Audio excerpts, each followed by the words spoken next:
tous, Maître Julien Bérard du cabinet Bérard Avocat. Aujourd'hui, pour cette 11e vidéo, nous allons traiter du recours en redressement en cas d'abus de pouvoir ou d'inéquité, autrement appelé le recours en oppression. Alors, de quoi s'agit-il? Il s'agit du recours accordé aux actionnaires minoritaires et autres plaignants, définis par la loi, qui leur permet de faire valoir leurs droits et intérêts au sein d'une société par action.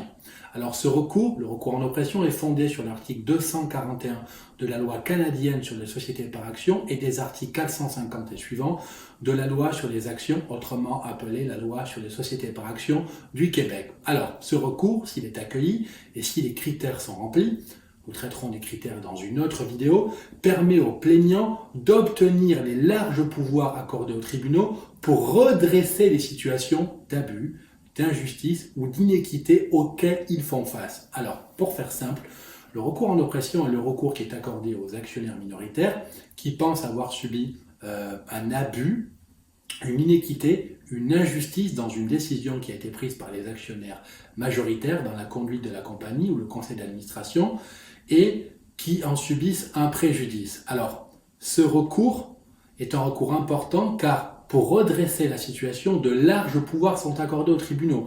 Des pouvoirs larges, discrétionnaires et coercitifs. De quoi s'agit-il pour donner un exemple?